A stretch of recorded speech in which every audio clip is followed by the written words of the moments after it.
Welcome to the world of MEGs mysteries, ghosts, thrillers, and murder.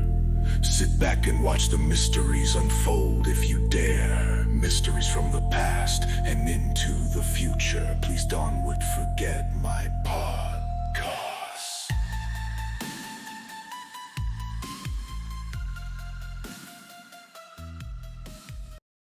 Welcome back to Meg's Mysteries. The story's called Cactus Flower Ranch.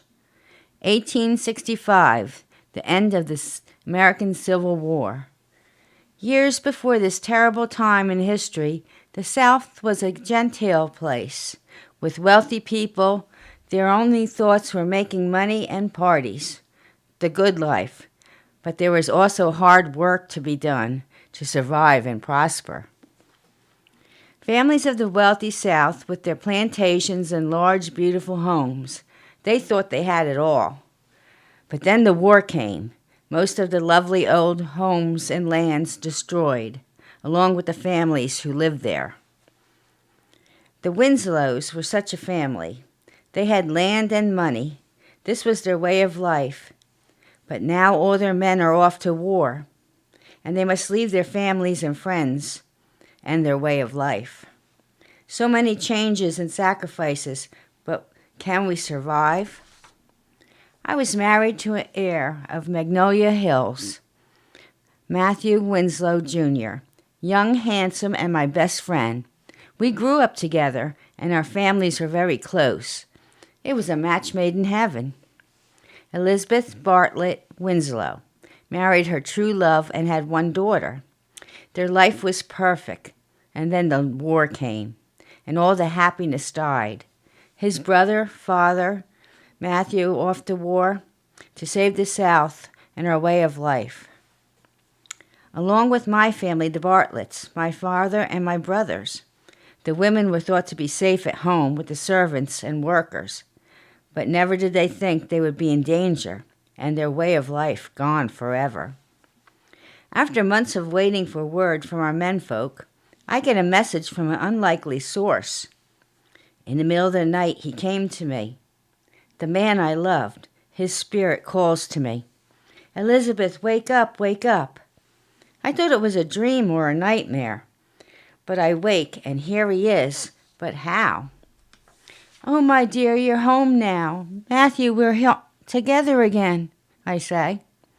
"I am here and there," he said sadly. "Here to warn you. You must leave. The South is doomed. I know, my love. I'm in the afterworld now, and I see the future. The war, it will destroy us all. Take all. Take it all and leave now." Then he tells me what to do.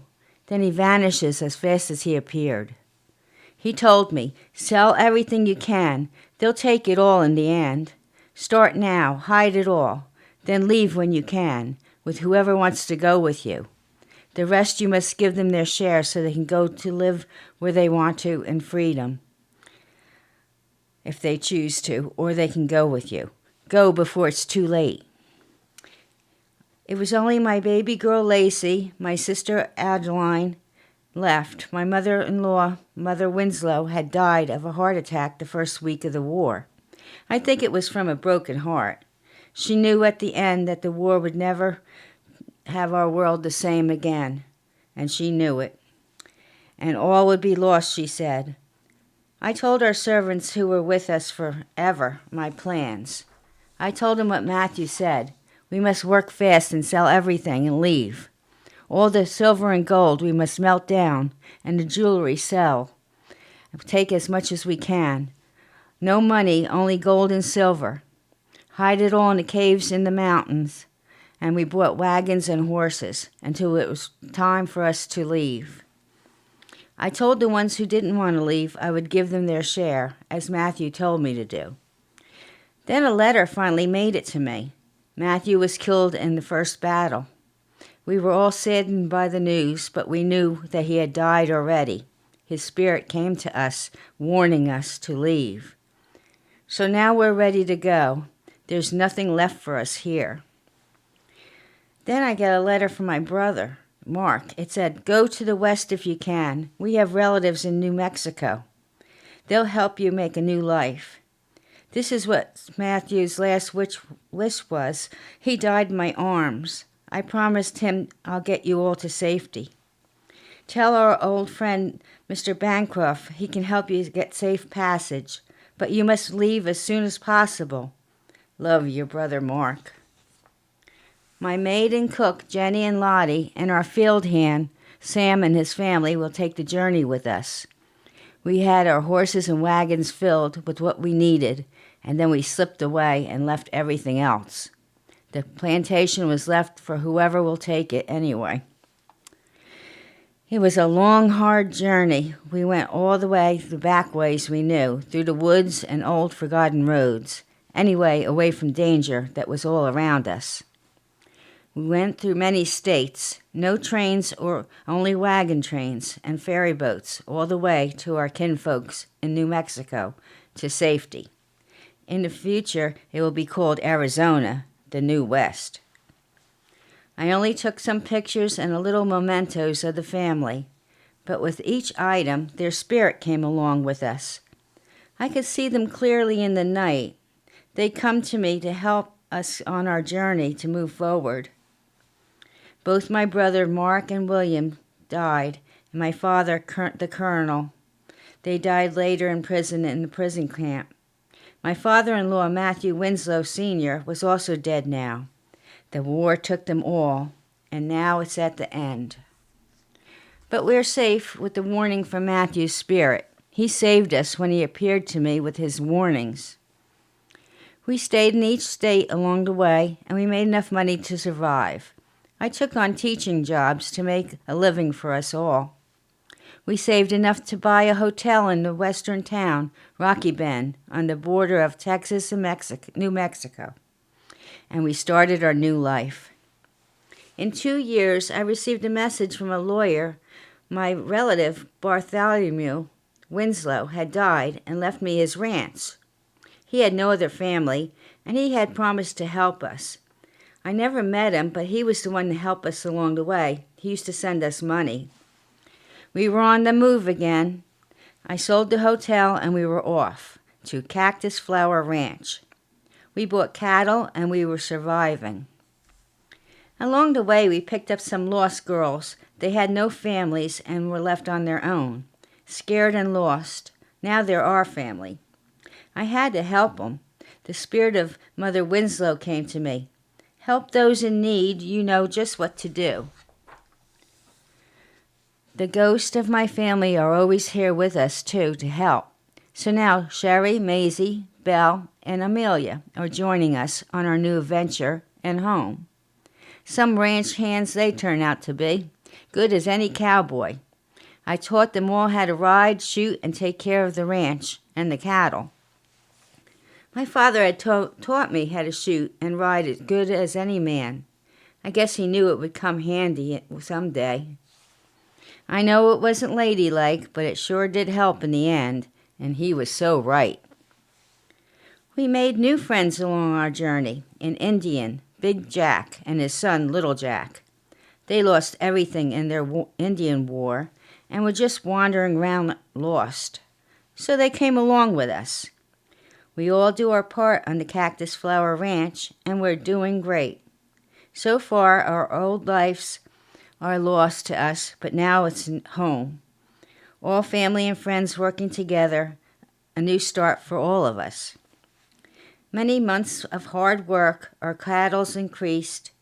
We're ready for the move. We're getting ready for our first cattle drive. A herd of 150 healthy cows are ready to sell at the market. We were all excited to start. The girls all know how to rope, brand our mark on each cow, and drive them to the auction. While we were getting ready, a neighboring cattle baron, Wallace March, came with his ranch hands. "Ladies don't belong here. It's a man's world. I'll buy you all out." I was as ladylike as I can be and said, "No, thank you, sir, but we will survive." He was not happy, and then he saw Big Jack with his rifle. The lady said no. Also, the girls pointed their guns, so they started to leave. The ranch hands just smiled and said, "See you all soon, ladies, very soon." And they left in a cloud of dust. I knew just what they meant, but little did they know we had many more helpers than they saw. That night they came back and tried to scare us with whooping and hollering and shooting their guns. Also tried to burn down our barn. They thought that would work to have us cave in and sell, but boy, were they wrong. My family's spirits rose up, the ghost of all that came with us. The soldiers, the farm hands lost in the war, their spirits came to protect us. Also, the spirits of the Indians killed in the war came with Big Jack and his son. The girls all fought alongside them too, and we won. Scared as devil himself came out of hell, they ran and never came near us again. We thrived and we're still here, bought and sold more cattle than anyone around. We've become excellent ranch hands and cowgirls. Cactus Flower Ranch, with the help of some unearthly spirits, has a reputation now. It's the only living and dead ranch in our new state of Arizona, run by us girls and our special helpers.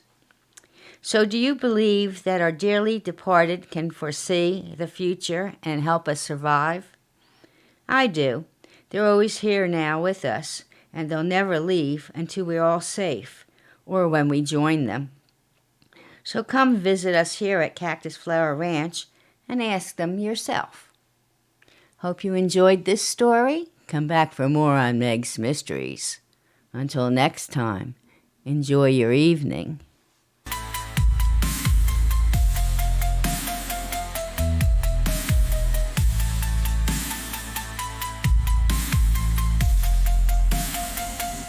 Forget my fault.